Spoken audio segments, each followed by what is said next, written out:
la semaine dernière auprès de la représentation nationale. Avant d'entrer dans le vif du sujet, j'aimerais partager 3 constats, histoire d'apaiser par rapport véritablement à notre système financier, aussi bien finance classique que notre système mutualiste des finances. Le premier constat, excusez-moi, le premier constat que je voudrais partager, c'est la résilience du système. La résilience du système qui va avec l'attractivité de la place de Dakar. C'est très important de le dire parce qu'il y a beaucoup d'inquiétudes qui ont été soulevées.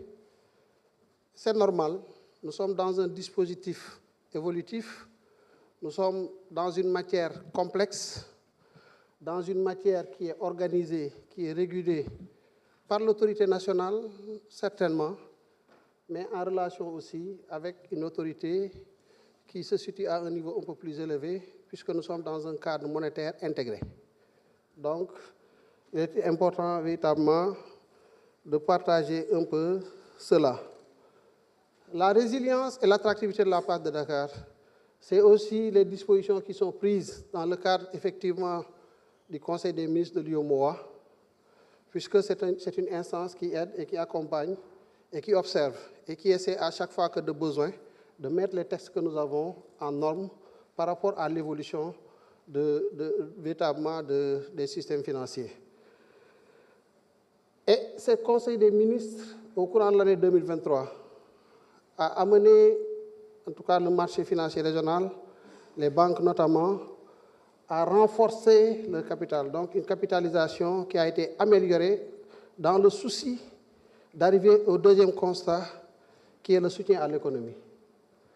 Donc au courant de l'année 2023, effectivement, entre 2023 et 2024, le système banquier de la sous-région, du Sénégal en particulier, a connu un renforcement de capital de l'ordre de 207 milliards, ce qui a permis, comme je le disais tout à l'heure, d'arriver à ce deuxième niveau de constat qui est lié effectivement au soutien du système bancaire à l'économie nationale.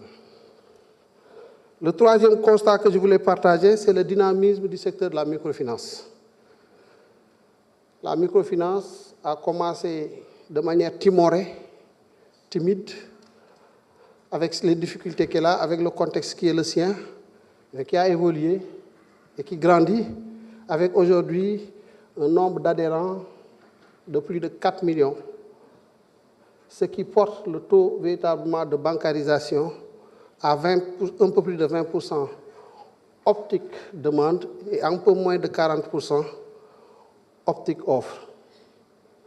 Voilà les 3 constats que je voulais faire avant de commencer, avant d'entrer dans véritablement la réponse aux préoccupations qui ont été soulevées. Je voudrais aussi dire que malgré tout, il y a des difficultés. Si nous sommes là, effectivement, à présenter 2 projets de loi dans ce sens, mais c'est parce que tout n'est pas rose. Et les projets de loi essaient d'apporter des innovations, des ruptures. Elle ne va pas régler tous les problèmes. Elle ne va pas apporter des solutions panacées qui, véritablement, définitivement, vont résoudre les préoccupations que les uns et les autres sont en train de constater avec nous et que nous-mêmes nous vivons, puisque étant véritablement des clients, des pensionnés au niveau de ces institutions, que ce soit des banques ou des institutions de microfinance. Mais nous allons y arriver. Nous avons mis en place un dispositif qui nous permet véritablement d'avoir un niveau de contrôle, et c'est ça l'une des innovations véritablement de ces textes, c'est de renforcer le pouvoir de régulation de l'autorité.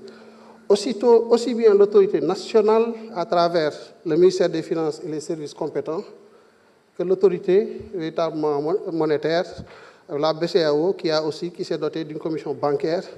Et aujourd'hui, contrairement à ce que certains pourraient croire, les banques subissent une régulation, une surveillance, mais presque extrême. Et toutes les banques aujourd'hui la place, non seulement de Dakar, mais des différentes places de la sous-région, à la limite se plaignent véritablement de ce dispositif de surveillance. Au niveau du Sénégal, nous avons, avec le ministère des Finances, la DMC, qui est le bras séculier de la Direction générale des secteurs financiers et de la compétitivité. nous avons la direction des assurances pour ce qui concerne ces secteurs, la direction de la réglementation des systèmes financiers décentralisés, qui est toujours logée à cette direction générale pour les institutions de microfinance. Mais au-delà, pour ce qui concerne la qualité des services financiers, nous avons l'Observatoire de la qualité des services financiers, qui est né il n'y a pas très longtemps, qui fait son chemin, qui arrive tant bien que mal, même s'il n'a pas encore toutes les réponses aux différentes préoccupations qui sont soulevées, mais qui, je crois, sur un volume véritablement de plusieurs milliers de requêtes formulées par les usagers de ces institutions, est à un niveau de plus de 90% de satisfaction de traitement de ces préoccupations-là, à travers un dispositif de médiation qui est mis en place. Alors, pour ne pas être reproché, ne pas donner des réponses à certaines préoccupations, le temps n'est pas très long. Et si on veut faire des commentaires, on va certainement passer à côté de certaines questions qui sont certainement importantes. Nous les avons recensées pour l'essentiel. Je ne donnerai pas forcément le nom de député, mais pour l'essentiel, toutes les préoccupations autour desquelles se retrouvent les différents intervenants, nous allons essayer de les balayer. Chacun se retrouvera dans ces questions-là. Et si le temps ne nous le permet pas, nous ferons une grille, une matrice où on mettra toutes les réponses qu'on mettra à la disposition des honorables députés que vous êtes. Je disais en commission le vendredi que la Direction générale du secteur financier et de la compétitivité, qui est aussi notre bras pour ces questions-là, est à votre disposition. Et j'ai instruit le directeur général d'organiser le plus rapidement, en relation avec le président de la Commission des finances et du contrôle budgétaire, un séminaire que vous réfléchirez sur les modalités, qui sera totalement pris en charge par le ministère pour vous aider davantage à nous aider, nous, à faire le travail qui est le nôtre. Pourquoi nous avons besoin de votre aide?